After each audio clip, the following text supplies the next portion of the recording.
UK ನ್ಯೂಸ್ಗೆ ಸ್ವಾಗತ. ವೀಕ್ಷಕರೇ, ನಾನು MPM ಶಿವಪ್ರಕಾಶ್.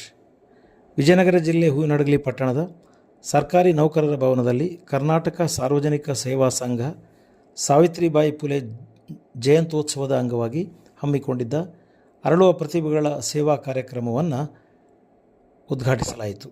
ಈ ಕಾರ್ಯಕ್ರಮವನ್ನು ಉದ್ಘಾಟಿಸಿದ ಹಿಂದುಳಿದ ಜಾತಿಗಳ ಒಕ್ಕೂಟದ ವಿಜಯನಗರ ಜಿಲ್ಲಾಧ್ಯಕ್ಷ ಬುಡ್ಡಿ ಬಸವರಾಜ್ ಅವರು ಮಾತನಾಡಿ, ಸಮಾಜದ ಸಂಘರ್ಷದ ನಡುವೆ ಮಹಿಳೆಯರಿಗೆ ಶಿಕ್ಷಣದ ಹಕ್ಕು ಕೊಡಿಸಿದ ಮಹಾತಾಯಿ ಸಾವಿತ್ರಿಬಾಯಿ ಫುಲೆ ಎಂದರು.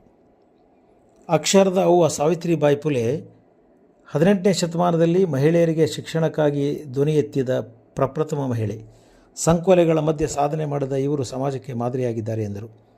ಚೌಕಿ ಮಠದ ಗಾಡಿತಾತ್ನವರು ಸಾನ್ನಿಧ್ಯ ವಹಿಸಿ ಮಾತನಾಡಿ, ಪ್ರತಿಯೊಬ್ಬ ಮನುಷ್ಯನ ಜನ್ಮ ಸಾರ್ಥಕವಾಗಬೇಕಾದರೆ ನಿರಂತರವಾಗಿ ಸಾಮಾಜಿಕ ಸೇವೆಯಲ್ಲಿ ತೊಡಗಿಸಿಕೊಳ್ಳಬೇಕು ಎಂದರು. ಇನ್ನೊಬ್ಬರಿಗಾಗಿ ಬದುಕುವ ವ್ಯಕ್ತಿಗೆ ಸಮಾಜದಲ್ಲಿ ಮೊದಲು ತಿರಸ್ಕಾರ, ನಂತರ ಪುರಸ್ಕಾರ. ಸತ್ಕಾರ್ಯ ಮಾಡುವ ವ್ಯಕ್ತಿಗೆ ಕೈ ಜೋಡಿಸುವಂತಹ ಕಾರ್ಯವನ್ನು ಮಾಡಬೇಕಾಗಿದೆ ಎಂದರು. ರೈತ ಕುಟುಂಬದಿಂದ ಬಂದಿರುವ ಗುಜನೂರು ಹನುಮಂತಪ್ಪ ತಮ್ಮ ಬಡತನದ ನಡುವೆ ಸಮಾಜಕ್ಕೆ ಸೇವೆಯನ್ನು ಮಾಡುತ್ತಿರುವುದು ಶ್ಲಾಘನೀಯ ಎಂದರು. ಪತ್ರಕರ್ತ ಬಿಚ್ಕತ್ತಿ ಖಾಜಾ ಹುಸೇನ್ ಮಾತನಾಡಿ, ಮನಸ್ಸುಗಳನ್ನು ಒಗ್ಗೂಡಿಸುವ ಕಾರ್ಯಕ್ರಮ ಬಗ್ಗೆ ಈಗಿನ ವಿದ್ಯಾರ್ಥಿಗಳಿಗೆ ತಿಳಿಸುವ ಅಗತ್ಯವಿದೆ ಎಂದರು. ಕರ್ನಾಟಕ ಸಾರ್ವಜನಿಕ ಸೇವಾ ಸಂಘದ ಅಧ್ಯಕ್ಷ ಎಚ್ ಹನುಮಂತಪ್ಪ ಕಾರ್ಯಕ್ರಮದ ಅಧ್ಯಕ್ಷತೆಯನ್ನು ವಹಿಸಿದ್ದರು. KRS ಪಾರ್ಟಿ ವಿಜಯನಗರದ ಜಿಲ್ಲಾಧ್ಯಕ್ಷ ಕೆ ಸುಬಾನ್ ಸಾಬ್, ಶಿಕ್ಷಕ ಎಂ ಗಣೇಶ್, ಹಿರಣ್ಣನವರ್ ಹನುಮಂತಪ್ಪ, ಗ್ರಾಮ ಪಂಚಾಯತ್ ಸದಸ್ಯ ಎಸ್ ರೇಖಾ ಫಕೀರೇಶ, ಶಿವಪುತ್ರಪ್ಪ, ಎಚ್ ಸೋಮಪ್ಪ, ವಿನಾಯಕ್ ಜಾಧವ್, ಎಚ್ ಮಾರುತೇಶ್ ಕಾರ್ಯಕ್ರಮದಲ್ಲಿ ಉಪಸ್ಥಿತರಿದ್ದರು. ಪಟ್ಟಣದ ಮಿನಿ ವಿಧಾನದ ಸೌಧದ ಸರ್ಕಾರಿ ಶಾಲಾ ಮಕ್ಕಳಿಗೆ ಸಂಘದ ವತಿಯಿಂದ ಬೋರ್ಡ್, ಪುಸ್ತಕ ಹಾಗೂ ಕಲಿಕಾ ಸಾಮಗ್ರಿಗಳನ್ನು ವಿತರಿಸಲಾಯಿತು. ಪ್ರಕಾಶ್ ಜೈನ್ ಪ್ರಾರ್ಥನೆ ಹಾಡಿದರು. ವೀರೇಶ್ ಕಾಲ್ಮಠ್ ಪ್ರಾಸ್ತಾವಿಕವಾಗಿ ಮಾತನಾಡಿದರು. ಹುಲಗಪ್ಪ ಕಾರ್ಯಕ್ರಮವನ್ನು ನಿರೂಪಿಸಿದರು.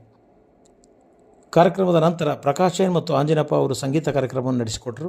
ಜಗಳೂರಿನ ಕಲಾವಿದ NM ಬಸವರಾಜ್ ನಡೆಸಿಕೊಟ್ಟ ಏಕಪಾತ್ರ ಅಭಿನಯ ಜನಮನ ಸೆಳೆಯಿತು. ಕಿತ್ತೂರು ಸ್ವಾಭಿಮಾನ ಅಭಿಮಾನದ ಗೂಡೈತಿ, ಹಂಚಿಕೆ ಎಂಬುದರಿದಿರೋ ನಾಡೈತಿ. ಇಂಥ ನಾಡ್ಗ ನೀರು ಜೀವನ ತೋರಿಸ್ದೆ ಹಪ್ಪಳೆ ಕೊಡಿ ಮಹಾತಾಯಿ, ಬಾಯಿಗೆ ಬಂದಂತೆ ಬಗಳುವ ಈ ಕೆಂಪು ಕೋತಿದ್ದಾನೆ ಹಚ್ಚಿದ್ದ ಕಳೆದಾಗ್ತೇನೆ. ಮಾಮಲೆದಾರ ನ್ಯಾಯ ಅನ್ಯಾಯ ಸರಿಯಾಗಿ ವಿಚಾರ ಮಾಡ್ದ ಆ ಲಂಚು ಬಾಯನ ಮಾತು ಕೇಳಿ ವಂಚವಾಗಿ ಸಂಚು ಮಾಡಿ ಮೋಸದಿಂದ ನಮ್ಮನ್ನು ಜೈಲಿಗೆ ಕಳಿಸಿದ ನಿನಗ ದಬ್ಬಾಳಿಕೆ ನಡೆಸ್ತಾರೆ. ಈ ನಿನ್ನ ಕಚೇರಿಗೆ ಬೆಂಕಿ ಮುಗಿತಿದೆ. ಕಿತ್ತೂರು ಸಂಸ್ಥಾನ ಕಂಪನಿ ಸರ್ಕಾರದ ಅಧೀನ ಒಳಪಟ್ಟಿದೆ ಅನ್ನೋ ದಿಮಾಗ್ದಾಗ ಕಿತ್ತೂರು ಜನರಿಂದ ಹೆಚ್ಚಿನ ಹಣದ ಸಂದಾಯ ಆಗ್ತಲ್ಲ ಅಂತೇಳಿ ತಿಳಿದು ಆ ನಿಮ್ಮ ಕುಲಕರ್ಣಿಯನ್ನು ನಾನು ಸುಮ್ಮನೆ ಉಳಿಸಂಗಿಲ್ಲ ಕಡೆ, ಸುಮ್ಮನೆ ಉಳಿಸಂಗಿಲ್ಲ. ಜೈ ಜೈ ಭಾರತ. ಇಲ್ಲಿರ್ತಕ್ಕಂಥ ಚಿಕ್ಕ ಮಕ್ಕಳು 10 ನಿಮಿಷ ನೀವು ಮೌನವಾಗಿರಬೇಕು. ನೀವು ಶಾಲೆಯಲ್ಲಿ ಮೌನವಾಗಿ ಆಗಿದ್ರೆ ಮಾತ್ರ ಅರಳುವ ಪ್ರತಿಭೆಗಳ ಸೇವಾ ಕಾರ್ಯಕ್ರಮದ ಸಾರ್ಥಕತೆ ನಿಮಗೆ ಗೊತ್ತಾಗ್ತದೆ. ಚಿಕ್ಕ ಮಕ್ಕಳಿಗೆ ಆತ್ಮೀಯರೇ, ಇವತ್ತು ಜನವರಿ 3 ನಿಜವಾಗ್ಲೂ ಮಹಿಳೆಯರಿಗೆ ವಿಶೇಷವಾಗಿರ್ತಕ್ಕಂಥ ಜನವರಿ 3 ಅಂತಂದ್ರೆ ಯಾಕೆ ವಿಶೇಷ ಅಂತಂದ್ರೆ, ಇವತ್ತು ಸಾವಿತ್ರಿಬಾಯಿ ಫುಲೆ ಅವರ ಜನ್ಮದಿನೋತ್ಸವ. ಬರೀ ಜನ್ಮದಿನೋತ್ಸವ ಅಂದ್ರೆ ವಿಶೇಷ ಕಾರ್ಯಕ್ರಮ ಆಗಿರ್ತಾ ಇರಲಿಲ್ಲ. ಆದ್ರೆ ಆ ವಿಶೇಷ ವ್ಯಕ್ತಿ ಆಯಮ್ಮ ಯಾರು ಸಾವಿತ್ರಿಬಾಯಿ ಫುಲೆ ಅವರು 1831ನೇ ಇಸ್ವಿಯಲ್ಲಿ ಹುಟ್ಟಿರ್ತಕ್ಕಂಥ ಮಹಾತಾಯಿಯ ಜನ್ಮದಿನೋತ್ಸವವನ್ನು ಇವತ್ತು ನಾವು ಆಚರಣೆ ಮಾಡ್ಕೊಂಡು ಬರ್ತಾ ಇದೀವಿ ಅಂದ್ರೆ ಇವತ್ತು ಅವರ ಸೇವೆ ಯಾವ ಮಟ್ಟದಲ್ಲಿದೆ, ಅವರ ಸೇವೆ ಮಹಿಳಾ ಕುಲಕ್ಕೆ ಯಾವ ರೀತಿ ಕೊಡುಗೆ ಆಗಿದೆ ಅನ್ನೋದನ್ನು ನಾವೆಲ್ಲರೂ ಯೋಚನೆ ಮಾಡಬೇಕಾಗಿದೆ. ವಿಶೇಷವಾಗಿ ವಿದ್ಯಾರ್ಥಿಗಳಿಗೆ ಕೂತಿರ್ತಕ್ಕಂಥ ನೀವು ಅರ್ಥ ಮಾಡ್ಕೋಬೇಕು. ನೀವೆಲ್ಲ ಬೆಳೆಯುವ ಅರಳುವ ಪ್ರತಿಭೆಗಳು. ಇವತ್ತೇನು ನೀವು ಈ ನವ ಸಮಾಜವನ್ನು ಕಟ್ಟಲಿಕ್ಕೆ ಬುನಾದಿ ಆಗ್ತಕ್ಕಂಥ ವಿದ್ಯಾರ್ಥಿಗಳು ನೀವೆಲ್ಲರೂ. ಸ್ನೇಹಿತರೆ,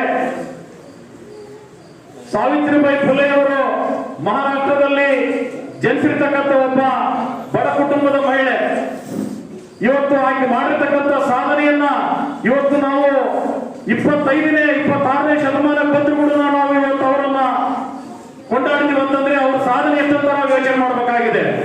ಯಾಕೆ ನಾನು ಈ ಮಾತನ್ನು ಹೇಳ್ತಾ ಇದ್ದೇನೆಂದ್ರೆ 1848ನೇ ಇಸವಿ ಬರೋವರೆಗೂ ಯಾವ ಮಹಿಳೆ ಕೂಡ ಶಾಲೆಗೆ ಹೋಗ್ತಾ ಇರಲಿಲ್ಲ, ಯಾವ ಮಹಿಳೆ ಕೂಡ ಹೊರಗಡೆ ಬರ್ತಾ ಇರಲಿಲ್ಲ.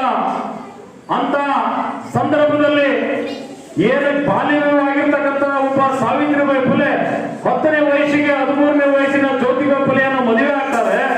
ಮದುವೆ ಆಗಿರ್ತಕ್ಕಂಥ ತಾನು ಅನುಭವಿಸಿದ ನೋವುಗಳನ್ನು ಮುಂದಿನ ಹೆಣ್ಣು ಮಕ್ಕಳು ಯಾರು ಅನುಭವಿಸಬಾರದು, ಸಮಾನತೆಯನ್ನು ಬರಬೇಕು, ಹೆಣ್ಣು ಮಕ್ಕಳಿಗೂ ಸ್ವತಂತ್ರತೆ ಇರಬೇಕು, ಅವರು ಅಕ್ಷರವನ್ನು ಕಲಿಬೇಕನ್ನೋ ಉದ್ದೇಶ ಇಟ್ಟುಕೊಂಡು 1848ನೇ ಇಸವಿಯಲ್ಲಿ ಒಂದು ಶಾಲೆ ತೆಗಿತಾರೆ. ಆ ಶಾಲೆ ತೆಗೆದು ಆ ಶಾಲೆಗೆ ಶಿಕ್ಷಕಿಯಾಗಿ ಎಂಬ ಸಾವಿತ್ರಿಬಾಯಿ ಫುಲೆ ಅವರು ಆಯ್ಕೆಗೊಂಡಿದ್ದಾರೆ ಅಂತ ನೀವು ಅರ್ಥ ಮಾಡ್ಕೊಂಡ್ರಿ. 18ನೇ ಶತಮಾನದಲ್ಲಿ ಹೆಣ್ಣು ಮಕ್ಕಳಿಗೆ ಸ್ವತಂತ್ರವಾಗಿರ್ಲಿಕ್ಕೆ ಅವಕಾಶ ಇರಲಿಲ್ಲ, ಹೆಣ್ಣು ಮಕ್ಕಳು ಯಾರು ಶಾಲೆಗೆ ಹೋಗ್ತಾ ಇರಲಿಲ್ಲ. ಅಂತ ಸಂದರ್ಭದಲ್ಲಿ 10ನೇ ವಯಸ್ಸಿನಲ್ಲಿ ಮದುವೆ ಆಗಿರ್ತಕ್ಕಂಥ ಸಾವಿತ್ರಿಬಾಯಿ ಫುಲೆ ಅವರು ಗಂಡನನ್ನ ಮನವೊಲಿಸಿ ಶಾಲೆಯನ್ನು ತೆಗೆದು ಹೆಣ್ಣು ಮಕ್ಕಳು ಅಕ್ಷರ ಕಲಿಬೇಕು, ಹೆಣ್ಣು ಮಕ್ಕಳಿಗೆ ಬದುಕುವ ಹಕ್ಕಿದೆ, ಹೆಣ್ಣು ಮಕ್ಕಳಿಗೆ ಸಮಾನತೆ ಕೊಡಬೇಕಂತ ಹೇಳ್ಬಿಟ್ಟು ಹೋರಾಟ ಮಾಡಿ ಶಾಲೆ ತೆಗೆದು ಅಂತಂದ್ರೆ ಇವತ್ತು ನಮಗೆಲ್ಲರಿಗೂ ಮಹಿಳಾ ಕುಲಕ್ಕೆ ಇವತ್ತು ಮಹಿಳೆ ದಾರಿದೀಪ ತಾನೆ.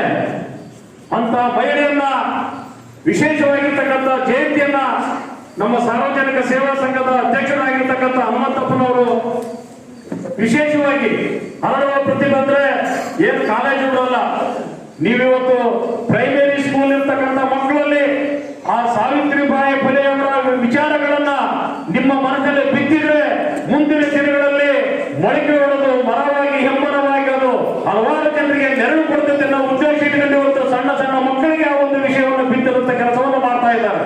ನಿಜವಾಗ್ಲೂ ಈ ವಿಚಾರದಲ್ಲಿ ನಾವು ಹನುಮಂತಪ್ಪನವರಿಗೆ ಈ ಸಮಯ ಮೂಲಕ ಒಂದು ಅಭಿನಂದನೆಯನ್ನ ನಾವೆಲ್ಲ ಚಪ್ಪಾಳೆ ಮೂಲಕ ಸಲ್ಲಿಸೋಣ ಅಂತ ನಾನು ವಿನಂತಿ ಮಾಡ್ಕೊಳ್ತೇನೆ. ಯಾಕಂದ್ರೆ ಕಳೆದ ಬಾರಿ ನಮ್ಮ ವೀರೇಶ್ ಕಲ್ಮನಿ ಅವರು ಹೇಳಿದ್ರು ಅಕ್ಷರ ಅನ್ನ ಆರೋಗ್ಯ ಇದ್ರ ಬಗ್ಗೆ ಒಂದು ಕಾರ್ಯಕ್ರಮ ಮಾಡಿದ್ರು ಅಂತ ಹೇಳ್ಬಿಟ್ರು. ನಿಜವಾಗ್ಲೂ ಕಳೆದ ವರ್ಷ ಕೂಡ ಏನು ನಗರವನ್ನು ಸ್ವಚ್ಛ ಮಾಡುವಂತ ಪೌರ ಕಾರ್ಮಿಕರು ಅವರಿದ್ರೇನೆ ಇವತ್ತು ನಮ್ಮ ಸಿಟಿಯಲ್ಲಿ ಇರ್ತಕ್ಕಂಥ ಜನರ ಆರೋಗ್ಯ, ಅಂತವ್ರನ್ನ ವೇದಿಕೆ ಕರೆದು ಅಂತವ್ರ ಮೂಲಕ ಅಂತವ್ರ ಸನ್ಮಾನ ಮಾಡೋದ್ರ ಮೂಲಕ ಆ ಒಂದು ಪೌರ ಕಾರ್ಮಿಕರಿಗೆ ಗೌರವ ಸಲ್ಲಿಸಿದ್ರು. ಆದ್ರೆ ಈ ಬಾರಿ ಸರ್ಕಾರಿ ಪ್ರಾಥಮಿಕ ಹಿರಿಯ ಪ್ರಾಥಮಿಕ ಶಾಲೆ